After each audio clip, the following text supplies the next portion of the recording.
মানুষের কাছে জিজ্ঞেস করলে ভাই কোনো কথা নাই, মানুষের কাছে জিজ্ঞেস করলে কথা একটাই, ভাই আমরা এবার চাঁদাবাজে ভোট দিব না। আর এটা বলার সাথে সাথে একটা দল বোঝা যায় যে ভোটটা আসলে কারে দিবে। সো ভোট কারে দিবে এটা আপনিও জানেন, আমিও জানি, আমরাও জানি। একটা নীরব বিপ্লব ঘটবে এই দেশের মানুষ ভারতের বিরুদ্ধে। ক্ষমতায় বিএনপি থাকে আর যদি আপনারা অন্য দলকে ভোট দেন, আমি কিন্তু আপনাদের কাউকে ছাড়বো না।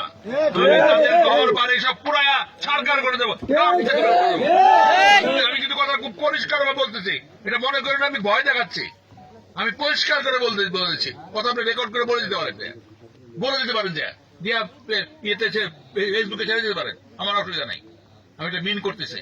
সুতরাং আমাকে যেন অপমানিত না হইতে হয়। আমি যদি অপমানিত হই, সে অপমানের শোধ কিন্তু আমি ওইভাবেই নেবো। কিন্তু ঠিক আছে না? আপনাকে আমার অপমানিত হয়ে দেবেন, তাহলে সবাই কিন্তু 12ই ফেব্রুয়ারি তারিখে ট্রাক মার্কায় ভোট দিয়া জয়যুক্ত করবেন। মঞ্জুর হাসান মুন্সিকে অপমানের হাত থেকে রক্ষা করবেন, তারেক রহমানকে সরকার গঠনের সহায়তা করবেন, গুণাগার পাঠীদের সহায়তা করবেন। এই দেশের ভবিষ্যৎ কোন দিকে যাবে আসলে সেই সিদ্ধান্ত নেওয়ার নির্বাচন। আমরা আজ এমন সন্ধিক্ষণে দাঁড়ায় আছি, একটা পথ আমাদের পিছনের দিকে নিয়ে যাবে। দুর্নীতি, ফ্যাসিবাদ, চাঁদাবাজি, ধান্দাবাজি, পরিবারতন্ত্র আর অলিগার্কদের সেই পুরানো বন্দোবস্তের শাসনের দিকে। এমন এক অর্থনীতির দিকে যার ভিতরে লুটপাট আর অদক্ষতা ছাড়া আর কিছু নাই। তারা আমাদের নিয়ে যাবে এমন এক রাষ্ট্রের দিকে যার প্রতিষ্ঠানগুলোর উপরে মানুষের আর বিশ্বাস নাই। আপনারা দেখতেছেন না, আই হ্যাভ এ প্ল্যান বলে তাদের আয়ত্তের মধ্যে থাকা বেস্ট মেধাগুলোকে দিয়া যে প্ল্যান জাতির সামনে হাজির করেছে, সব কয়টা ফালতু, 2 পয়সার দাম নাই। যাদের দিয়ে প্ল্যান দেখাইছে ওরা জিন্দেগিতে একটা কোম্পানির প্ল্যান করে নাই। রাষ্ট্রের জন্য প্ল্যান তো দূর কি বাত, রাষ্ট্রের জন্য প্ল্যান বানাইতে আসছে। শখ কত কুজার হয়েছে, চিত হয়ে শোয়ার শখ। বাঙ্গুল্যান্ডের খুব ইন্টারেস্টিং জিনিস দেখবেন, সব ভালসুনগুলো নিজেদেরকে বহুত তালেবর হিসেবে ভাবছে। এতদিন ধরা খাইতো না, এখন সকাল সন্ধ্যা ধরা খায় আমার কাছে। তাই ফরিদপুরে সোয়াবিন চাষ পায়, দিনাজপুরে আমের এক্সপোর্ট করতে চায়, নীলফামারীতে মেডিকেল কলেজ বানাইতে চায়, কুমিল্লায় ইপিজেড বানাইতে চায়, এবারকে এরা সরকারি হাসপাতালে রোগীর ডায়ালাইসিস করাইতে চায়, কারণ এবারকে এর সারপ্লাস ক্যাপাসিটি আছে। আর 12,000 কোটি টাকা বাজেট দিয়ে সারা দেশের মানুষকে ফ্যামিলি কার্ড দিতে চায়। এই হইতেছে plan. I have a plan. বাংলার লুথার কিং ও বাংলার লুজার কিং হবে। আর কার্ডের পরে কার্ড, তাও নাকি সব বেস্ট ব্রেন নিয়ে এসব বানাইছে। শুনেছেন, গতকালকে শুনেছিলাম, আজকেও আবার শুনেন, কারণ ওকে ধরিচ্ছি, দাঁড়ান শুনেন। বেশ অনেক মাস ধরে গুরুত্বপূর্ণ সব আপনার বিষয়গুলোতে জনাব তারেক রহমান বড় বড় আপনার টাস্ক ফোর্স টিম তৈরি করেছেন।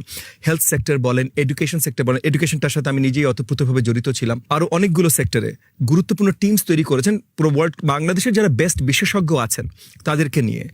এই সেক্টরগুলোতে আমরা কিভাবে উন্নয়ন আনতে পারি এবং বিশ্বমাপে কম্পিটিটিভ আমরা হতে পারি, তো সেই জায়গা থেকে উনার বৃহত্তর প্ল্যান আছে। এটা আমি আপনাদেরকে পরিষ্কার জানিয়ে দিচ্ছি, উনার বৃহত্তর প্ল্যান আছে। শুনেছেন তো, টাস্ক ফোর্স করে এই সমস্ত বানাইছে তারেক রহমান। আপনার এই প্ল্যান তো কোনো মাঝারি সাইজের কর্পোরেটের ইন্টার্নকে দিলে করে দিতে পারতো, এসে ভালোভাবে করে দিতে পারতো, অনেক কম সময় করে দিতে পারতো। এই যদি আপনার বেস্ট ব্র্যান্ডের প্রোডাকশন হয়, তাহলে খবর আছে, আপনারও খবর আছে, দেশেরও খবর আছে। ইশতেহার ঘোষণা করেছে না বিএনপি, এই ইশতেহার যে লিখিছে সেও ফাঁকিবাজ, যাদের দিয়ে লিখাইছে প্রত্যেকটা ফাঁকিবাজ। 2001 সালে বিএনপির ইশতেহার থেকে চোথা মারিছে। সেই একই মনোরেল চালু করবে, বস্তিবাসীদের জন্য আবাসন করবে, কলকারখানায় নিরবিচ্ছিন্ন বিদ্যুৎ সরবরাহ করবে, বেকার ভাতা দিবে, ন্যায়পাল নিয়োগ দিবে। এইসব কিন্তু 2001 সালের ইশতেহারে ছিল, আবার দিচ্ছে। এখন বুঝিছেন তো, এগুলো করবে না। 25 বছর আগে তো কইছিলেন, তারপর তো ক্ষমতায় এসেছিলেন, তাই না? করেন নাই কেন এগুলা? প্রতিশ্রুতি দিছিলেন, করেন নাই কেন? কেউ জিগায় না, উত্তরও দিবে না, উত্তর তার জানাও নাই। এই যে প্রতিশ্রুতি দিছে, ইশতেহারে নানা কথা লিখছে, এগুলো কিছুই করতে পারবে না, করবেও না। আচ্ছা আসেন আমরা এক্সাম্পল হিসেবে হাঙ্কেরে প্রিন্স ববি হাজ্জাজের আমলনামা দেখি। দেখা দরকার কারা বিএনপির হইয়া ভোটের মাঠে নামছে। ওইকে জানেন, ওর বাপের নাম মুসা বিন শমশের, বাংলাদেশের সবচেয়ে ধনী ব্যক্তি, এতই ধনী যে তারে নিয়ে ডকুমেন্টারি হয়। তারে প্রিন্স বলে ডাকে বিদেশিরা। সে যে জুতা পরে না, জুতা জুতা, তাতে ডায়মন্ড বসানো থাকে, হীরা হীরা হীরা বসানো থাকে জুতায়। মেনে মেনে করছি না, দেখেন। Every day I wear diamond shoes. I'm fed up. So maybe one day. You get a bit. Have you ever, worn your diamond shoes and then stepped in, something really disgusting? দেখেছেন তার জুতা ঘড়ি রাখার জন্য কত বড় বড় বাক্স, সেগুলো আবার টেনে নিয়ে আসে কত লোক। দেখেন সব ব্র্যান্ডেড ঘড়ি, রোলেক্স কোম্পানি ঘুরে আর কিবা কিবা কোম্পানি ঘুরি নামও জানি না সবগুলার। এ দেখেন নিজের হাতে খায় না, খাওয়াই দিতে হয়। দেখিসাও নেকু রে নেকু, ডুডু খাও ঢেকু ঢেকু, হ্যাঁ মুখ মুছে দিচ্ছে, দেখিছেন? দেখেন সেই মুখ মুছে দেওয়ার জন্য পিছে দাঁড়ায় আছে কতজন, দেখেন দেখিসাও, দেখিসাও। উই হ্যাগে সুসে কিনা নিজে নিজে আমার সন্দেহ আছে। এটা নারীর ক্ষমতায়ন? খাওয়ার টাইমে পিছে দাঁড়ায় থাকবি আর মুখ মুছে দিবি বড় লোকের? এটা কর্মজীবী নারী নাকি এটা দাসত্ব, নাকি এটা সম্পদের অশ্লীল প্রকাশ? এইটাকে সে কেমনে কামাইছে জানেন? অস্ত্র ব্যবসা কইরা। জি জি জি ঠিকই শুনেছেন, অস্ত্র ব্যবসা কইরা। তার পলা হইতেছে ববি হাজ্জাজ। সালাম কেমনে দিতে হয় সেটাও শিখে নাই। দেখেন সালকুম ভাই, সালকুম সালকুম ভাই, সালকুম। বছরে সালাম দেয় না, নির্বাচন যখন আসে হায় রে সালাম, সালাম দিতে দিতে আসসালামু আলাইকুম এত সময় বলবে কতক্ষণ, খালি কয় চালকুম চালকুম, তাড়াতাড়ি হয়ে যায়। এই সুপার রিচের পোলার কেন রাজনীতি সে খাইছিল? কারণ ওর বোনের বিয়ে দিছে শেখ সেলিমের ছেলের সাথে। এবার বুঝেছেন তো রসুনের সব এক জায়গায়, বুঝেছেন তো? এইটাই সেই এলিট এস্টাবলিশমেন্ট, সবগুলা কি এক জায়গায় বান্দা। এই সম্পদ রক্ষা করা লাগবি না, তাই রাজনীতি। হাসিনার বিরুদ্ধে রাজনীতি করছে যেন দুঃসময় বেআইরে প্রোটেক্ট করতে পারে। আওয়ামী লীগের রাজনীতিতে তারেক রহমান তো এমনিতে আনতে চায় না, এই যে এগুলোর জন্য আনতে চায়। এই ববি হাজ্জাজের বাসায় আপনি ঢুকতে পারবেন? ঢুকতে দিবে আপনারে? পারবে না। ওই টাকা সেটা এমপি হবি, ওই ধান্দা করিছে, অত সুজা না। টাকা নেন অসুবিধা নাই, কিন্তু ভোট দিবেন মামুনুল হককে। হ্যাঁ বুঝি চাও? রিক্সা মার্কে খালি সিল মারো রে সিল মারো, রিক্সা মার্কাত সিল মারো। যে আপনার স্বপ্ন জানে, কল্পনা জানে, দুঃখ জানে, বেদনা জানে, যে সত্যিকার অর্থে আপনার প্রতিনিধি হইতে পারে। আপনি নিজেই বিবেচনা করেন মুসা বিন শমসেরের ছেলে আপনার প্রতিনিধিত্ব করার যোগ্যতা রাখে কিনা? না মামুনুল হক রাখে, সে তো আপনারই লোক। এই ববি হাজ্জাজেরা সেই পথের পথিক যেই পথে তারেক রহমান আর ধানের শীষ আমাদেরকে নিয়ে যেতে চায়। আর কোন পথ আছে? আর একটা পথ আছে যেই পথ সামনে যায়, ভবিষ্যতের দিকে যায়, জাতিকে ভবিষ্যতের দিকে নিয়ে যায়, একটা নতুন সময়ের দিকে নিয়ে যায়, যেখানে জুলাইয়ের চেতনা বেঁচে থাকে, জুলাই জিন্দা থাকে এবং জনগণের স্বপ্নের রাষ্ট্রের বদলের দাবি জুলাইয়ের চেতনা বাস্তবায়িত হয়। আজ তো জুলাই নিজেই ঝুঁকিতে আছে, জুলাই বিপ্লব আর জুলাই যোদ্ধারা। আজকে প্রশ্ন, আমরা কি জুলাইকে কবর দেব, না আবার পুরনো ব্যবস্থার কাছে আত্মসমর্পণ করব? নাকি বড় লোক রাজনীতিবিদ লুটেরা ব্যবসায়ীর দুর্নীতিগ্রস্ত আমাদের লুটপাট অব্যাহত থাকবে? নির্বাচনের দিন যতই ঘনায় আসতেছে সব দলই অনেক ভালো ভালো কথা কইছে, তাই না? তাদের বক্তব্যগুলো শুনলে মনে হয় বাহ কি চমৎকার কথা, একই ভাষার কথা। তারা কি করছে? কে বেশি বিপজ্জনক, কে বেশি অযোগ্য, কাকে বিশ্বাস করা যায় না, কে সেই 1971 স্বাধীনতার বিরোধিতা করেছিল, ওরে বাপ রে, এই গানই ফাঁদ। নির্বাচনের আগে ভালো কথা বলা খুবই সহজ। পুরুষ মানুষের কুরকুরে নিয়ে উঠলে বৌরে কয় না দেখিছো দেখিছো কত সুন্দর চাঁদ উঠিছে, উনকে আর কি। ইলেকশন আসলে যত সার্কাস শুরু হয় রাজনৈতিক দলগুলায়, কিন্তু নাগরিকদের কাজ হচ্ছে প্রশ্ন করা। আমাদের কঠিন প্রশ্ন করতে হবে এই রাজনৈতিক দলগুলোতে কারা এই দলগুলোর পেছনে আছে, কোন পরাশক্তি, কোন আন্তর্জাতিক শক্তি, কারা টাকা দেয়, এদের ক্ষমতা আসে কোথায় থেকে, প্রার্থীরা কারা, তাদের রেকর্ড কি, এবং সবচেয়ে গুরুত্বপূর্ণ তারা আদৌ সংস্কার বাস্তবায়ন করতে পারবে কি না বা করতে চায় কিনা। এই জায়গাটা কথা খুব পরিষ্কার করে বলা দরকার। এই নির্বাচন আদর্শ বনাম আদর্শের লড়াই না, এটা ধর্ম বনাম ধর্ম নিরপেক্ষতার লড়াই না, এটা আসলে স্টেট ক্যাপচার বরং স্টেট রিপেয়ার, এইটার লড়াই। রাষ্ট্র ক্ষমতা দখল করে লুটপাট আগের শাসন চালানো আর রাষ্ট্র পুনর্গঠনের লড়াই, এই দুইটা জিনিস। একদিকে আছে এমন দলগুলা যারা রাষ্ট্রকে আগেই দখল করে ফেলছে, ব্যবসা দিয়া, আমলাতন্ত্র দিয়া, পরিবারতন্ত্র দিয়া, পুরনো সিস্টেমের উপরে দখল দিয়া, আগের ব্যবস্থার সাথে সিস্টেম কইরা। তাই তারা বলে হাসিনা না আসলেও হাসিনা পোলামাইয়া আসতে পারবে রাজনীতিতে। শুনিছেন? আমি শিওর আমি নাকি জামাত ইসলামের কাফের শাখার আমির। আমার হেটাররা আমাকে এইভাবেই ডাকে মাঝে মাঝে। আগে আওয়ামী লীগ আর বামেরা ডাকতো, এখন বিএনপি ওয়ালারও ডাকে। কিছুটা বিদ্রুপ থাকলেও এটা আমার হেটারদের অসহায়ত্ব এক ধরনের। আগে শুধু আওয়ামী লীগ, বাম আর ইন্ডিয়ার শত্রুতা মোকাবেলা করতে হইতো, এখন শত্রুর তালিকায় যুক্ত হয়েছে ফুন্দের আলো, দিল্লি স্টার, আর্মির দুর্বৃত্ত জেনারেলরা, শহীদুল আলমের মতো সুশীল, ডেভিড বার্গম্যানের মতো বিদেশি সাংবাদিক, আর বিএনপির পুরা র্যাঙ্ক অ্যান্ড ফাইল। আলহামদুলিল্লাহ, শত্রুরাই আমার ক্ষমতা বাড়াই দিচ্ছে। আমার শত্রু ভাগ্যকালে ঈর্ষণীয়। শত্রুরা যখন আপনার বয়ানের জবাব দিতে পারে না, তখন সে আপনার এই ক্যারিকেচার বানাইতে চায় অথবা ধ্বংস করতে চায়। একটাই পরিষ্কার করে বলি যে আমি তো মুসলমানরা জানেন, আমি বলি আমি বাংলাদেশি হিন্দু, আমি জামাতের লোক না, জামাত করি না, এনসিপিরও কেউ না, এনসিপি করি না, কোনো রাজনৈতিক দলের সদস্য না, কোনো দল কোনো গোষ্ঠী কারো কাছে বিবেক বন্ধক দেই নাই। আমি আসছি বামপন্থী রাজনীতি থেকে। বাম রাজনীতির মধ্যে আমার রাজনৈতিক শিক্ষা বাইরে ওঠা, আমি এর ইতিহাস জানি, এর লড়াই জানি, তার সাহস জানি, তার দুর্বলতা জানি, তার ভীরুতা জানি, তার ব্যর্থতা জানি, বিশ্বাসঘাতকতাও জানি। আর ঠিক এই কারণেই আজ আপনাদের কাছে আমার একটা ব্যাখ্যা দেওয়ার দরকার আছে যে একজন আমার মতো মানুষ যার শিকড় সেকুলার বাম রাজনীতিতে, সে কেন একটা ইসলামপন্থীদের নেতৃত্বাধীন নির্বাচনী জোটকে নির্বাচনে সমর্থন করতেছে। এর উত্তর আদর্শ না, ধর্মও না, এবং এটা কোনো ধান্দাবাজিও না। এর উত্তর হইল জুলাই। প্রশ্নটা হইল জুলাই বেঁচে থাকবে নাকি জুলাইকে কবর দেওয়া হবে। 12 ফেব্রুয়ারি বাংলাদেশে এমন একটা নির্বাচনের মুখোমুখি যেটা তার ইতিহাসের সবচেয়ে গুরুত্বপূর্ণ নির্বাচনগুলোর মধ্যে একটা। এটা কোনো রুটিন নির্বাচন না, কোনো দল বনাম দলের লড়াই না, এটা একটা যুগান্ত চমৎকার। এই জন্য আমাদের বাচ্চারা রক্ত দিছিল, এই জন্য আমরা লড়াই করে ফেসিবাদ উৎখাত করছি, এই জন্য এত কষ্ট করছি আমরা। আর অন্যদিকে আছে এমন এক শক্তি যাদের এখনো পুরনো সিস্টেম খায়া ফেলায় নাই, দলের মধ্যে চোর ডাকাত লুটপাটকারী নাই যাদেরকে প্রোটেক্ট করতে হবে ওই দলদেরকে। তাই রাষ্ট্রকে মেরামত করার হিম্মত আছে তাদের। বিএনপি আসলে কি একটা? বিএনপি আর একটা কম শক্তিশালী আওয়ামী লীগ, কম বুদ্ধিমান আওয়ামী লীগ, কম সংগঠিত আওয়ামী লীগ। বিএনপি আওয়ামী লীগের মধ্যে দলের কম্পোজিশন, তার শ্রেণী চরিত্র, এটার মধ্যে কোনো তফাৎ নাই। বিএনপি একটা গভীরভাবে দুর্নীতিগ্রস্ত দল, গভীরভাবে দুর্নীতিগ্রস্ত দল। আর দলের লোকেরা তারেক রহমানের চাকর বাকর। আপনারা জিজ্ঞেস করেন তারেক রহমানের কিভাবে চলে, মানে সংসার চলে কিভাবে, মির্জা ফখরুলের সংসার চলে কিভাবে জিজ্ঞেস করেন। কই থেকে আসে?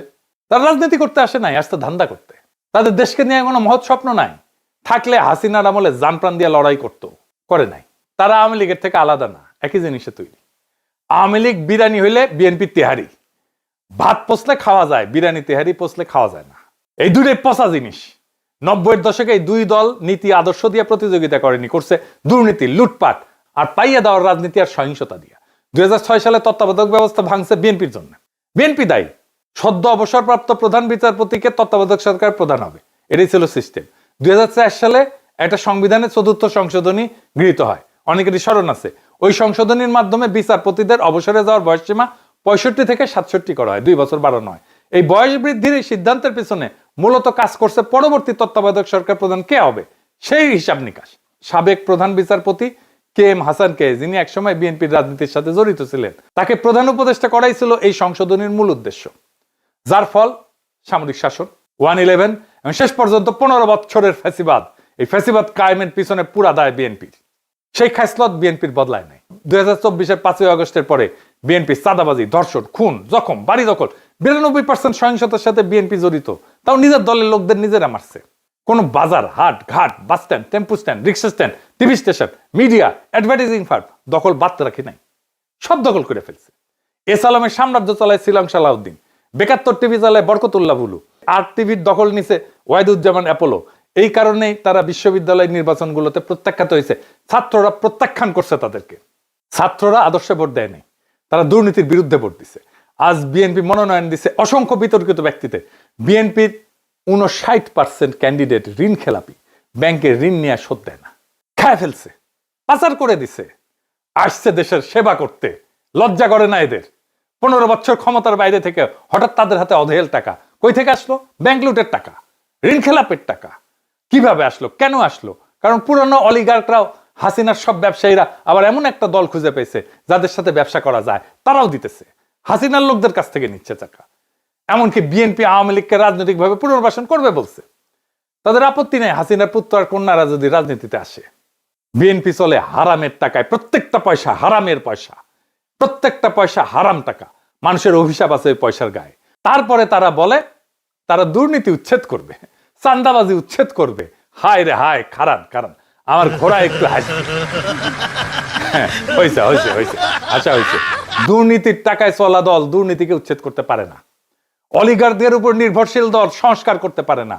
এই কারণে জামাত এনসিপি জোট কাঠামোগতভাবে আলাদা। বাস্তব সংস্কার কেবল তারাই করতে পারে যারা দুর্নীতিগ্রস্ত ব্যবসায়ী আর আমলাতন্ত্রের কাছে বাধা পড়ে নাই। এই জোটের প্রতিশ্রুতিগুলো বিশ্বাসযোগ্য, কারণ তাদের দলে রক্ষা করতে হবে এমন চোর বাটপার নাই, লুটেরা নাই। তাদের নেতৃত্ব পুরনো বিষাক্ত রাজনীতিতে ডুবে নাই। দলে গণতন্ত্র আছে, পরিবারতন্ত্র নাই। সংবিধান সংস্কারের কথা তাদের মুখে শোভা পায়, কারণ তারা পরিবারতন্ত্র বাঁচাইতে রাজনীতি করে না। রহমান অ্যান্ড সন্স এর মাফিয়া সাম্রাজ্যের অংশ হইতে আসেনি তারা। দুই রহমান ফ্যামিলি তো, শেখ মুজিবুর রহমান আর জিয়াউর রহমান ফ্যামিলি, এই তো দুই রহমান অ্যান্ড সন্স। এরাই তো বাংলাদেশের রাজা, এরাই তো বাংলাদেশের হর্তাকর্তা বিধাতা। বিএনপি থেকেও রাজনীতি করতে আসে না তো, আসে ধান্দা করতে। আর এই ধান্দা করার জন্য কে কত বড় তারেক রহমানের চাকর হইতে পারবে এটা প্রমাণ করে। এটা সত্য যে জামাত এনসিপি দুর্নীতিগ্রস্ত সরকার চালানোর অভিজ্ঞতা তাদের নাই, আর এটাই তাদের সবচেয়ে বড় শক্তি। তারা বিশেষজ্ঞদের জন্য, স্বচ্ছতার জন্য, সংস্কারের জন্য ওপেন আছে, কারণ তারা পুরনো দায়ে বন্দী না। তাদের এমন কোনো ব্যাগেজ নাই যেটা তাদের বহন করতে হবে। এইবার আসি ভারত প্রশ্নে। সবাই ভারতের সাথে সংলাপের কথা বলে, সবাই সুসম্পর্কের কথা বলে। বিএনপি বলে জাতীয় স্বার্থের কথা, কিন্তু কার স্বার্থ? আওয়ামী লীগ 15 বছর একই ভাষা ব্যবহার করছে, ফল কি পাইছি? ইতিহাসের সবচেয়ে বাজে কূটনৈতিক সম্পর্ক পাইছি ভারতের সাথে, ভারতও এটাই পাইছে। আর এমন একটা জাতি যে নিজের আত্মসম্মান হারায় ফেলছে, তাতে কি ভারতের লাভ হয়েছে না বাংলাদেশের লাভ হয়েছে? কারোই লাভ হয়নি। ভারত শুধু আওয়ামী লীগের ফ্যাসিবাদী শাসনকে সমর্থনই দেয়নি, তারা তার বহু অপরাধী নেতাকে আশ্রয় দিয়ে রাখছে, যাদের ফাঁসি হয়ে গেছে। সংলাপ ভালো কথা, কিন্তু মর্যাদাহীন সংলাপ আসলে কূটনীতির পোশাকে আত্মসমর্পণ। ভারত নিজের মুসলমান নাগরিককে নিপীড়ন করে, তাদের বাংলাদেশি বলে সীমান্তের দিকে ঠেলে দেয়, আমাদের দেশে ঢুকায় দেয়, বাংলাদেশকে কাঁটাতারের বেড়ায় ঘিরে ফেলে, সীমান্তে পাখির মতো গুলি করে মানুষ মারে, কাঁটাতারে ঝুলায় রাখে, অপমানিত করে। অমানবিক আচরণের শিকার হয় আমাদের নাগরিকেরা ভারতের কাছে, কিন্তু তবু তারা ট্রানজিট চায় সেই দেশের বুকসিরা যে দেশের মানুষকে তারা আবর্জনা বলে মনে করে। এ কেমন কূটনৈতিক সম্পর্ক? এ কেমন রাষ্ট্রের রাষ্ট্রের সম্পর্ক? একটা জাতির মর্যাদার কি কোনো দাম নাই? এই জায়গায় জামাত এনসিপি জোট এবং জুলাইয়ের যোদ্ধারা পরিষ্কার, আগে মর্যাদা, সংলাপ পরে। এখন পশ্চিমা আর বাঙ্গি সুশীলদের ভয়গুলার কথায় আসি। নারীর অধিকার, সংখ্যালঘুর অধিকার, ইসলামী রাষ্ট্র হইতেছে কিনা, শরিয়া আইন আসতেছে কিনা, এই উদ্বেগগুলা বাস্তব এবং এগুলোকে উড়ায় দেওয়া যাবে না। বাংলাদেশ গভীরভাবে ধর্মপ্রাণ দেশ। বাংলাদেশের মানুষ তার ধর্মের কাছাকাছি থাকতে চায়, কিন্তু বাংলাদেশের মানুষ ধর্মীয় সম্প্রীতি কি সেটা জানে। বাংলাদেশের সাম্প্রদায়িক টেনশন লাগায় রাখছে দুইটা দল, বিএনপি আর আওয়ামী লীগ। হিন্দুদের সম্পত্তি দখল করছে কে? আওয়ামী লীগ আর বিএনপি তো ভাগাভাগি কইরা। আওয়ামী লীগ বেশি করছে, বিএনপি একটু কম করছে, কিন্তু ভাগাভাগি করে করছে। এটা ডেটার কথা, বানায় বলা কথা না। বাংলাদেশে যতগুলো হিন্দুদের উপর আক্রমণ হয়েছে সবগুলোতে আওয়ামী লীগ এবং বিএনপির স্থানীয় লোকজন ছিল। আমি বলতেছি, দায়িত্ব নিয়ে বলতেছি, প্রত্যেকটা ঘটনার দেখায় দেওয়া যাবে, অঙ্ক কষে দেখায় দেওয়া যাবে। আপনি একটাও ঘটনা দেখাইতে পারবেন না যেখানে জামাতের লোকজন যুক্ত ছিল। এই আওয়ামী লীগ আর বিএনপির মূল লক্ষ্য হচ্ছে বাংলাদেশের সংখ্যালঘু সম্প্রদায়কে, বিশেষ করে হিন্দু সম্প্রদায়কে নিজের স্বার্থে ব্যবহার করা, নিজের হীন রাজনৈতিক স্বার্থে ব্যবহার করা। দেশে থাকলে ভোটটা তার, ইন্ডিয়া পালাইলে জমিটা তার। এইবার সাধারণ হিন্দু সম্প্রদায় জায়গা মতো ভোট দিয়ে দিবে, সিল মারো রে সিল মারো। এনসিপি জামাত তাদেরকে পূর্ণ মর্যাদায় নাগরিক হিসেবে ট্রিট করবে। তারা সিদ্ধান্ত নিয়ে ফেলছে, ইলেকশনের দিন তাদের বুঝতে পারবেন। এবং এর ফল যেটা হবে, বাংলাদেশের সংখ্যালঘু সম্প্রদায় বাংলাদেশের 55 বছরের ইতিহাসে যেমন আজাদির সুখ পায় নাই, সেই আজাদির সুখ, সেই আজাদির স্বপ্ন তাদের পূরণ হবে। এইটা তারা পাইতে যাইতেছে এই জামাত এনসিপির শাসনে। লিখে রাখতে পারেন, গত 15 বছরের দমন বাংলাদেশের ইসলামী নাম পরিচয় মুছে দেওয়ার চেষ্টা করছিল, পারে নাই। ক্ষোভ বাড়াইছে, ইসলামী পরিচয়ের ঝান্ডার নিচে মানুষ সংগত হয়ে দাঁড়াইছে। যদি এবার মানুষের আকাঙ্ক্ষাকে বাধা দেওয়া হয়, ইসলাম ঠেকানোর নামে, ইসলামী রাষ্ট্র ঠেকানোর নামে গণরায়কে যদি প্রতিফলিত হইতে না দেওয়া হয়, তাহলে বাংলাদেশ একটা দীর্ঘমেয়াদী রক্তাক্ত সংঘাতের দিকে যাবে, যা আমাদের কারোই নিয়ন্ত্রণে থাকবে না। এই নির্বাচন ধর্মীয় আইন চাপানোর জন্য না, এটা এমন একটা জোট গঠনের প্রশ্ন যারা জুলাইয়ের সংস্কার আকাঙ্ক্ষা সম্পন্ন করতে পারে। নারীর অধিকার, সংখ্যালঘুর নিরাপত্তা, সংবিধানের সীমার উপরে কোনো আঘাত সহ্য করা হবে না। পরিষ্কার, প্লেন অ্যান্ড সিম্পল। আমরাই ঢাল হয়ে দাঁড়াবো। আজ আমাদের সামনে সিদ্ধান্ত স্পষ্ট। দল বনাম দল না, স্লোগান বনাম স্লোগান না, বরং দুর্নীতিগ্রস্ত অতীতে ফেরা নাকি জুলাই যা শুরু করছিল তা সম্পন্ন করা, এটাই এখন প্রশ্ন। জুলাই শুধু প্রতিবাদ ছিল না, জুলাই ছিল এক ঘোষণা। দেশের নাগরিক কারো প্রজা না, মর্যাদা দর কষাকষির বিষয় না, ক্ষমতা জনগণের কাছে জবাবদিহি করবে। বাংলাদেশ কোনো পরিবারের জমিদারি না। জুলাইয়ের প্রতি দায়বদ্ধতা, মর্যাদার প্রতি দায়বদ্ধতা, সংস্কারের প্রতি দায়বদ্ধতা, এগুলো কোনো বিমূর্ত ধারণা না। এইগুলা প্রত্যেকটা বাংলাদেশী নাগরিকের আজাদির ভিত্তি। দুর্নীতি থেকে আজাদি, ভয় থেকে আজাদি, পরিবারতন্ত্রের নিগড় থেকে আজাদি, চাঁদাবাজি থেকে আজাদি, অপমান থেকে আজাদি, দেশকে ধান্দার লুটপাটের জায়গা ভাবা এই রাজনীতি থেকে আজাদি। আজাদি মানে ভিক্ষার রাজনীতি না, যে আমাকে কার্ড ধরায় দেবে আর মাসে মাসে খয়রাতি দেবে। আজাদি মানে রাষ্ট্রের কাছে হাত পেতে থাকা না, আজাদি মানে নাগরিক হিসেবে মাথা উঁচু করে দাঁড়ানো। নারী, পুরুষ, সংখ্যালঘু, সংখ্যাগুরু। সবচেয়ে আলোচিত খবর নিয়ে হাজির আমি নিজে, আর্জেন ইউরোপ আহমদ। চোখ রাখুন, কণ্ঠ শুনুন, জানুন প্রতি মুহূর্তের প্রতিধ্বনি।